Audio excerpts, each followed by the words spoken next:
बघा, आम्ही ग्रामीण भागामध्ये या सभा घेत आहोत. जातनिहाय जनगणना झाली पाहिजे, ओबीसीनी एकत्रित आलं पाहिजे. आपलं जे आरक्षण संपवलंय, आपलं जे आपल्याला बजेटरी तरतूद करत नाहीत, आपल्या मागण्या मान्य करत नाहीत, आपल्या वेगवेगळ्या जात समूहांच्या नावानं जे आर्थिक विकास महामंडळ या शासनानं घोषित केली, त्याला अध्यक्ष भेटत नाही, त्याला कार्यालय भेटत नाही, त्याला एक साधा शिपाई सुद्धा भेटत नाही, त्याला बजेट भेटत नाही.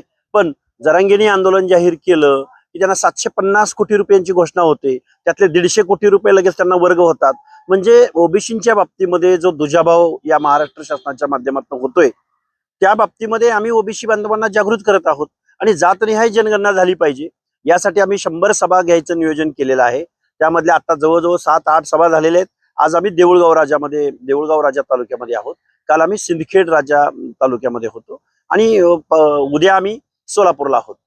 हा 100 सभा होईपर्यंत हा आमचा दौरा चालू राहणार आहे. काल प्रसाद लाडांनी काम करावं, हॉटेल चालवावं, राजकारणाचा पुढाऱ्यांचा फायदा घेऊन अजून त्यांनी अंबानीच्या पुढे जावं, त्यामध्ये आमचं दुमत असायचं कारण नाही. पण आरक्षण, जरांगे पाटलांची मागणी, कॉन्ट्रावर्सी, जरांगे पाटलांचा समावेश ओबीसी मध्ये झाल्यानंतर ओबीसीचं झालेलं नुकसान, यातली काही काडीची तर अक्कल आहे का या प्रसाद लाडांना? काय अक्कल आहे प्रसाद लाडांना? काय अनुभव आहे प्रसाद लाडांचा? हॉटेल चालव ना, हॉटेलच्या एखाद्या शिष्टमंडळावर तू जा ना. तुझं ज्ञान काय, तुझं नॉलेज काय, तू तोंड कुठं घालतोय आणि पुन्हा म्हणतोय की मी जातीसाठी माती खायला तयार आहे, आमदारकीचा राजीनामा द्यायला तयार आहे. आता पहिल्यांदा तू ज्या पक्षाच्या जीवावर टुनटुन बेडकासारख्या उड्या मारतोय ना, त्या पक्षाला विचार. माधवनं काय केलं, ओबीसीनी काय केलं? भटाबामणांच्या पार्टीला गावगाड्यातल्या वाड्या वस्त्या तांड्यावरती कोण घेऊन गेलं? त्यामुळं तू नुसत्या काय ते ग्रामीण भागामध्ये म्हणतात आयत्या पिठावर रेगोट्या मारणं. भाजप वाढवण्यासाठी, भाजप मोठी करण्यासाठी कोण खपलंय, कोण माणसं होती, याचा थोडा अभ्यास वाढव. तुला काय करणार हॉटेल व्यावसायिकाला? म्हणून मी हॉटेल व्यावसायिक म्हणालो. अरे त्या जरांगे पाटलाकडं जस्टिस येऊन गेले, सचिव येऊन गेले, अटॉर्नी जनरल येऊन गेले, मुख्यमंत्री येऊन गेले एकनाथरावजी शिंदे साहेब, तरी पण त्याला फरक पडला नाही. आणि तू हॉटेल चालवणारा, झाडू पोछा करणारा, तुझ्याने तो फरक पडत असतो का? त्यामुळं लाडानी आपलं जे काय तुमचं क्षेत्र आहे, आणि तुम्ही काय 1 लाख लोकांना रोजगार दिलाय का? तुम्हाला नोबेल पुरस्कार मिळावा शांततेचा. एवढ्या मोठ्या लोकांना तुम्ही रोजगार उपलब्ध करून देणारा एवढा महान व्यक्ती, त्याची लिस्ट एकदा उद्या जाहीर करा. काही बोलायचं राव. तुमचा काही गैरसमज झाला असेल तर तुम्हाला देखील आमचा गैरसमज झालाय. भाजपनं ओबीसीचं आरक्षण संपवलंय. या प्रश्नाचं उत्तर प्रसाद लाडांनी द्यावं किंवा सरकार चालवणाऱ्या प्रसाद लाडांच्या नेत्यांनी द्यावं. गेलंय आमचं आज ओबीसीचं आरक्षण. आमचा आरोप आहे तुमच्यावरती. हा आमचा गैरसमज नाही, समज आहे. त्याचे पुरावे सगळे देतो प्रसाद लाडांना.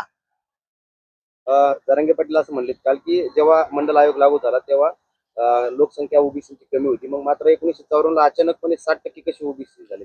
अरे ती इंग्रजांनी, अरे जरांग्या खुळखुळ्या, तुला अक्कल नावाचा प्रकार नाही. ही जी आकडेवारी सांगितली जाते ती 1931च्या इंग्रजांच्या कास्ट वाईज सेन्ससच्या आधारावर सांगितली जाते. त्यामुळं 1960च्या लोकसंख्येचा बेस आहे आणि नॅचरल जी संख्या वाढते तीच असणार ना. त्यामुळे जरांगेला आणि काय म्हणतो तो मंडल आयोग आणि ही या जाती न अभ्यास करता गेल्या. अरे 9 जजेसचं खंडपीठ बसलं होतं. त्या 9 जजेसच्या खंडपीठासमोर ताऊन सुलाकून मंडल आयोग इम्प्लिमेंट झालाय. सुप्रीम कोर्टाच्या निर्देशानं झालाय. देशभरातल्या प्रत्येक राज्यात इम्प्लिमेंट झालाय. अरे हे काय बेअक्कल माणसं आहेत. आणि तो लाड हॉटेलवाला, बेअक्कल माणसं एकत्रित आल्यावर असेच आरोप करणार ना. इथं संविधान आहे, इथं लोकशाही आहे, इथं शासन प्रशासन आहे, इथं वेगवेगळ्या स्तरावरती डिसिजन घेणारे, डिसिजन इम्प्लिमेंट करणारे वेगवेगळी शासकीय आस्थापना आहेत.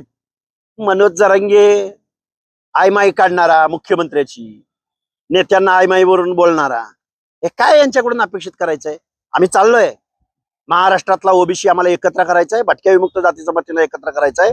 ज्या राजकारणाच्या जोरावरती ओबीसीच्या अनाथ माती कालवायला हे लाड्यासारखी माणसं चाललेत, या माणसांना धडा शिकवायचा आहे आणि त्यांच्या पक्षाला सुद्धा. प्रसाद लाड असं म्हणले की मनोज जरांगे माझे मोठे बंधू आहेत, त्यांनी एकदा मला संधी द्यावी, त्यांच्या मागण्या मान्य नाही झाले तर राजीनामा देईल.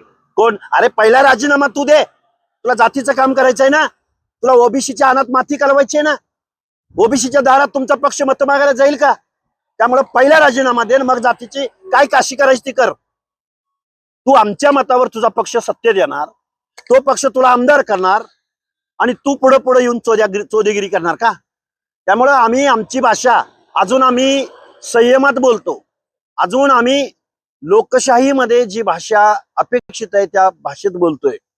आम्ही आमच्या अवकातीवर आलो ना तर या लाडला आणि या जरांगेला पळता भुई थोडी होईल.